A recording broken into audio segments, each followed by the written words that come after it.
Greetings, wise ones. This is Melissa from 8th House Wisdom.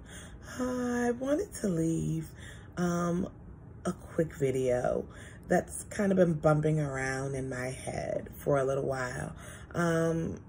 Here in DC, it's a pretty gray and rainy day, you know, one of those kind of energy spaces that can kind of pull you down, make you feel more subdued. And the thought that I've been having in my head, particularly when it comes to women, is we know a lot about how we feel, but when you're disappointed, when you're frustrated, when you're fed up, what do you do about that? That's a really big question. You know, many of us have the ability to just say, you know, I'm sick of him, I'm sick of it, I'm sick of my job. We have the ability to clearly identify exactly what it is in our lives that we don't want to be there anymore. And in many respects, it's a powerful thing, because in order to know what you do want, you first have to know what you don't want. But way too many people, in particular women, from being, you know, busy taking care of everyone that they love and all of those other things, all too often we are left asking the question, but not following it up with some deep thought, some meditation, some prayer, or even jumping to the rescue like we seem to do for our mama, our man, our friends, our job, and all of those things. And it can really get us into a stuck place. So on days like today, where it's gray, like I said, the energy is pulling you down, and astrologically, I know that we're in the Mercury Retrograde shadow, and this Mercury Retrograde is going to be moving through Pisces and Aquarius. I think it's a really good time to ask yourself, so I'm disappointed, so I don't like this, so this is what I want gone. What am I going to do about it? Because if not, we're stalled. Pisces is the last sign of the zodiac. It is tied to large institutions that tend to deal with health and well-being, hospitals. It's also tied to self-help organizations like 12-step programs. Pisces, sometimes the energy likes to work in the background, and it also tends to be our blind spot. You know, Pisces energy has a lot of compassion and a lot of sensitivity that sometimes can lead energetically to addiction and abuse of substance as an escape. And, you know, taking all of that into account, that's energetically what's swimming around us all. And then you come crashing in with the Mercury retrograde shadow and approaching retrograde motion, which is going to say, I know this is a blind spot, but I'm going to put this pretty much square in your bullseye and make you pay attention to it. You know, and as I've always said about the phenomenon, which is Mercury's retrograde or backwards motion, you know, it's the motion and the delays and other things and challenges that show up for some people during this time are going to happen regardless.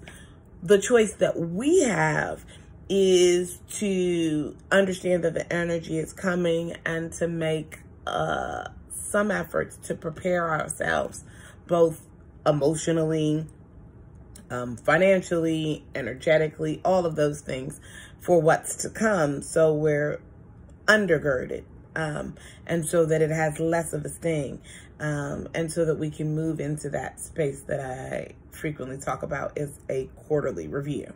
So, yeah, that's what I'm asking everybody, particularly women, and even more particularly Black women, because we are the queens of doing for everybody except for ourselves. If there is an area in your life that you are consistently frustrated every time you bring it consciously or unconsciously to mind, it takes you from 0 to 60 to just a place that you don't want to be. What are you doing about that? So many of us give up our power before even acknowledging that it exists. We resign ourselves to believing that the disappointment has to last because, especially as Black women, we are trained to deal with a high level of discomfort. But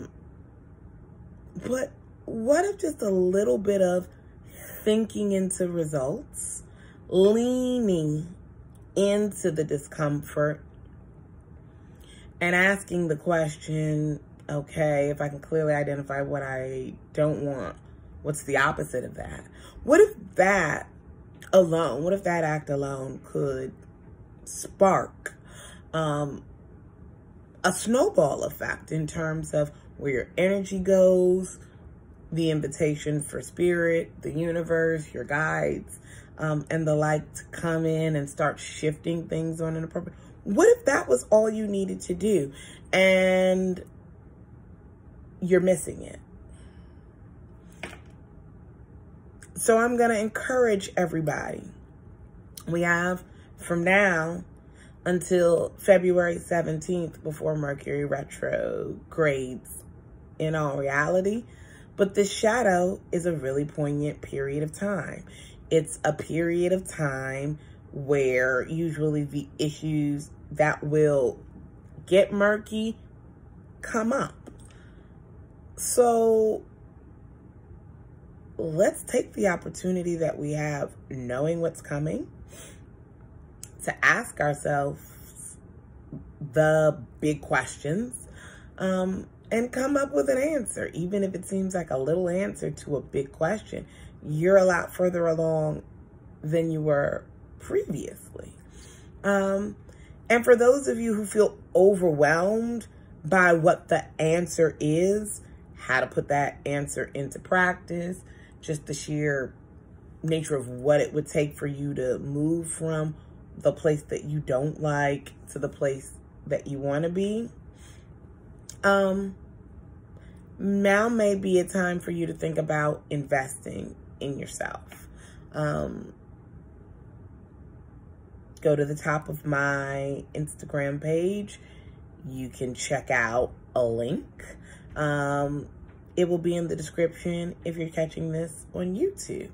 And check out my 8 secrets to thriving during a Mercury retrograde, because that's a great place to start, just in terms of having a plan laid out for you to figure out how to traverse this energy. And then if you're really feeling overwhelmed, it's a time to potentially think about reaching out to a coach or a therapist. You know, that all depends on your orientation. You really think you've got clinical problems that you want to address, you might want to look for a therapist first. If you're the kind of person who doesn't really like dealing with pathology and only really wants to kind of deal with things from a strengths-based perspective and have somebody who's really encouraging you and seeing what you can do and staying in that space, then it can be a coach. But take this opportunity in advance as we're preparing for this quarterly review to gear your brain and your body and your heart to do the work that you're probably going to be forced to do if you don't elect it. So, you know, that's my message. And I guess that's why it's been kicking around in my head. What do we do with disappointment? Me, I try to prepare for it. Can't be prepared for everything. I don't know the unknown, even though I am a reader and intuitive.